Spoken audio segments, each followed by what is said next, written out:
So, firstly, most national governments see urbanization as a problem and therefore do not plan for it. They do the opposite, they plan against it.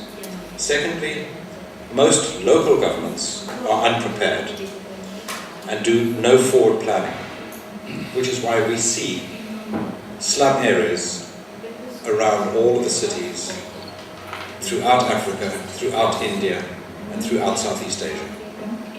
Because no one has made any preparation for the land that they will need and the services that they require to live their daily lives.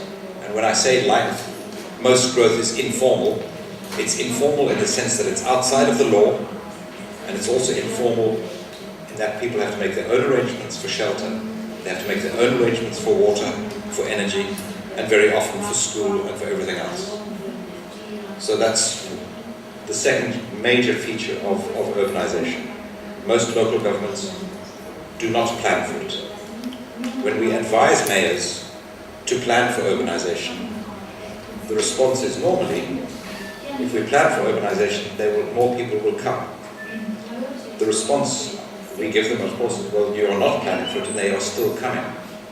And now it is an informal, unstructured mess that you now have to manage.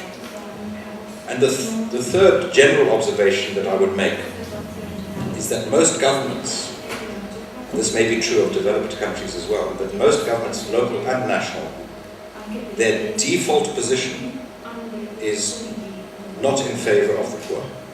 Most policies are at the very best neutral and are more likely to be anti-poor rather than pro-poor.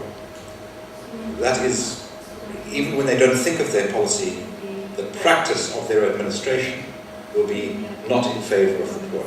It is normally in favor of the existing interests and existing elites inside the city or inside the country. So we have, in the context of certainly global politics, but the urbanization process in Africa and in Asia, a huge challenge. And the first part of that challenge, I would believe, is changing the mindset, and therefore, through that, the policies in terms of which local and national governments respond to urbanization. And the last of the problems, which is of particular interest to the discussion today, which is about the role of cities and around the role of local government. You've been discussing decentralization and subsidiarity, which are two very important and powerful concepts. In most of the countries that I'm talking about, local government is seen as either an inferior form of government, the least important, or more likely, local government is seen as an administrative arm of a higher tier of government. So there's no power, no autonomy, no authority. So you're asking a mayor and the city manager, you're saying to him in development speak, think globally while you're acting locally. He or she doesn't have the budget, the power, or the staff, never mind the policy, to be able to do what you just suggested is a wonderful idea. So I said I'm positive about urbanization. I'm not positive about the way in which governments have been responding in the last 10 years or so. Luckily, we are seeing very important changes in Africa and in Asia. And we are beginning to see important changes in the way in which local and national governments are responding. We have one very interesting example of a national government that has consciously thought about urbanization and tried to use it. And that, of course, is what we've seen in China in the last 20 years, where urbanization has been used as a particular force in driving the economy in China, with a particular focus on the amount of people who have moved into the cities on the eastern seaboard of China. So all of the dramatic changes in poverty levels in East Asia over the last 20 years have almost exclusively been driven by urbanization and by the economic growth of the cities. And we now then enter, and I just need to mention this, into one of the most outdated debates in development, this so-called rural-urban debate, which is, whenever I come across this debate, I try to be as rude as possible, as I can, about the people who put up as though there's a competition between rural poverty and urban poverty. The challenge is poverty. The challenge is human development. Which space it happens in is irrelevant. However, only urban growth has the capacity to reduce rural and urban poverty at the same time. And one of the most powerful and least understood policy messages that we try and convey to mayors and to national governments is the solution to rural poverty, which is what worries you the most, Honourable Minister, is almost certainly in your cities. That is, by growing your cities, you will reduce poverty urban and rural.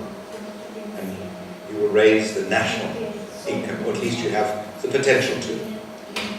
So I don't know if you are familiar with the report of the World Development Report 2009 by the World Bank. I don't normally recommend World Bank publications. This one I do. It was the most insightful and well-researched piece of analysis of the geography of space, which sounds boring, is actually very, very interesting. And it was about agglomeration economies. But it made the very key point that, looking back in history, no country has ever achieved middle-income status without urbanizing and industrializing.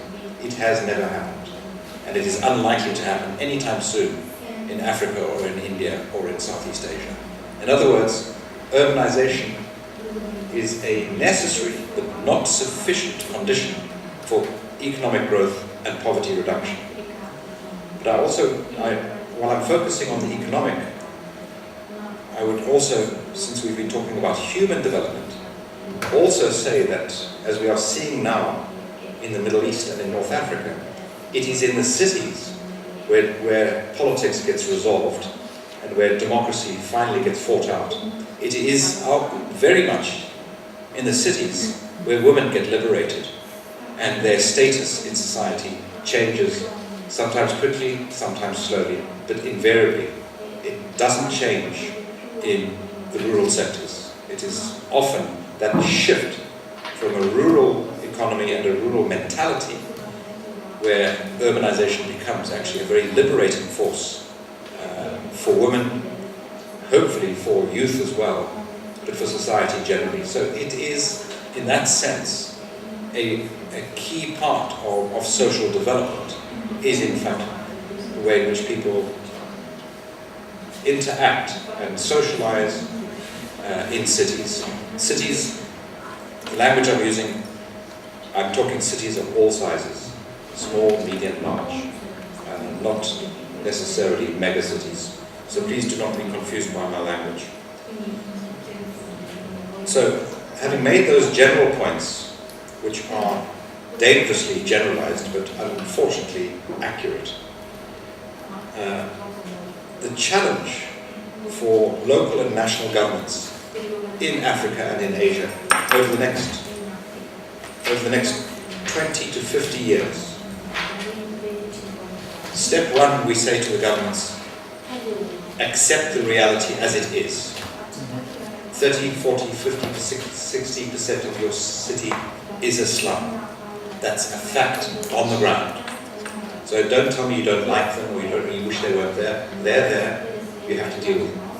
And you also have to think about the next generation of urban growth to make sure that that isn't also a slum.